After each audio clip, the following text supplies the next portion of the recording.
Любимый торт из детства. Нежный, влажный, аромат которого не перепутать ни с чем. Приятно сладкий, с легкой кислинкой и вкус, разливающийся по рту сплошным удовольствием. Готовлю в ролике торт-медовик со сметанным кремом. Это классический рецепт из записной книжки моей мамы, и это будет очень вкусно. Привет, дорогие друзья! Меня зовут Галина Артеменко. Рецепт своего классического медовика из детства я обещала опубликовать еще давно, летом, когда публиковала рецепт ленивого медовика без духовки на сковороде. И сейчас, мне кажется, самое идеальное время для того, чтобы этот пробел заполнить. Наряду с тортом Наполеон медовик – это самый уютный домашний любимый торт. Не случайно у меня есть еще 3 рецепта этого медовика. Не этого, других медовиков на разный вкус. Это медовик без духовки на сковороде, медовик с кремом из маскарпоне и медовик в ПП варианте. Ссылки на все эти варианты я оставлю в описании под этим видео, чтобы у вас был доступ максимально ко всем вариациям.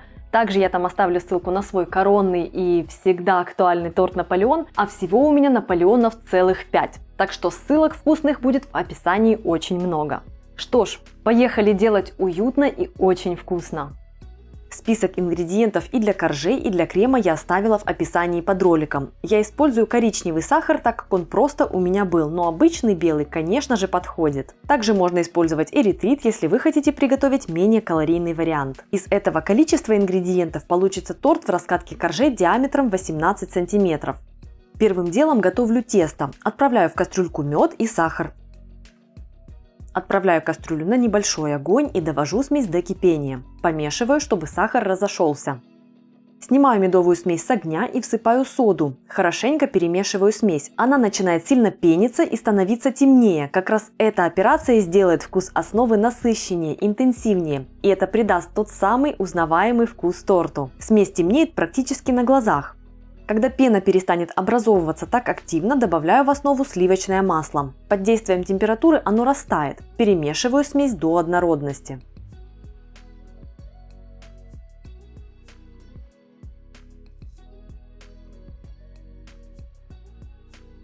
Теперь переливаю медовую смесь в миску. Во-первых, так удобнее будет замешивать тесто. Во-вторых, это слегка остудит смесь, и яйца при добавлении не сварятся. К тому же немного опустила температуру смеси и масла, так что приступаю к замешиванию теста сразу. Вбиваю в смесь яйца и перемешиваю до однородности венчиком.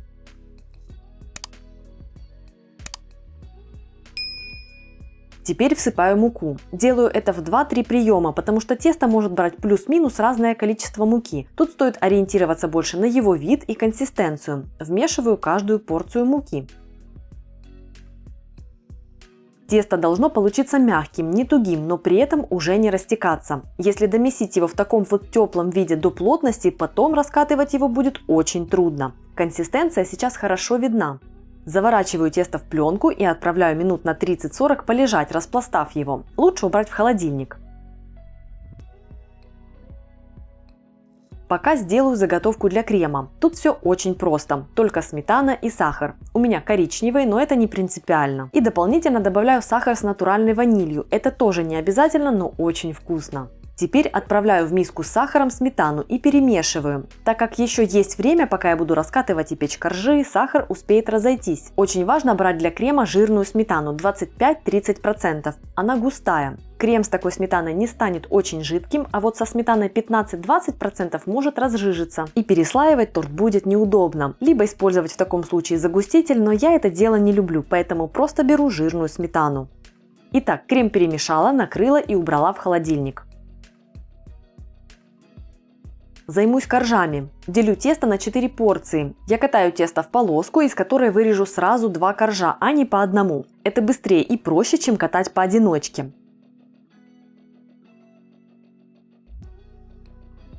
Пласт толщиной около 2 мм достаточно тонко, но коржи хорошо распухнут при выпечке, поэтому толще и не нужно. Вырезаю коржи при помощи кольца на 18 см. Остатки не перезамешиваю, они сразу же идут на выпечку вместе с коржами для отделки. Перекладываю коржи на противень, застеленный пергаментом. Так как торт не очень большой, буду печь по 2 коржа на противне. Это удобно и быстро. Туда же укладываю и обрезки. Накалываю коржи вилкой. В моей духовке есть режим конвекции, так что я выпекаю 2 противня за раз, то есть по 4 коржа, и процесс занимает считанные минуты. Температура выпечки 200 градусов, время 6 минут. Готов крем, перемешиваю его. Сахар растворился, ваниль придала ему приятный аромат, а какой он красивый. На тарелку укладываю полоски чистоты. Я нарезала их с того пергамента, на котором коржи и пекла.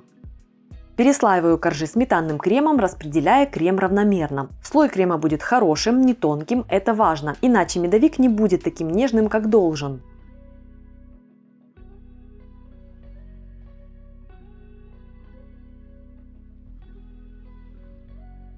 Торт я не прижимаю, чтобы сохранить максимум крема между слоями. То, что немного выдавилось наружу под весом торта, пойдет на обмазку боков. Остатками крема отделываю бока и заполняю пустоты.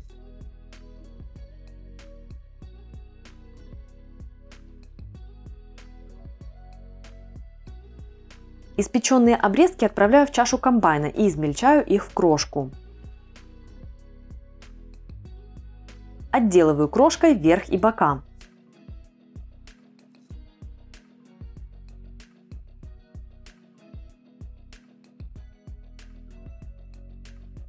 Сгребаю лишнюю крошку у дна и аккуратно удаляю полоски чистоты.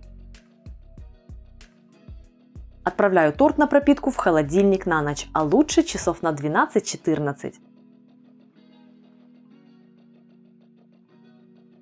Если этот рецепт вам понравился, ставьте лайк под этим роликом. Если в вашей семье готовят примерно по такому же рецепту, напишите об этом в комментариях. Также поделитесь, вы любите больше Наполеон или медовик? Вечный спор, который невозможно решить. Друзья, подписывайтесь на мой канал, если вы на нем впервые, жмите на колокольчик, чтобы не пропускать выход новых вкусных видео. Меня зовут Галина Артеменко, и это канал «Жизнь вкусная».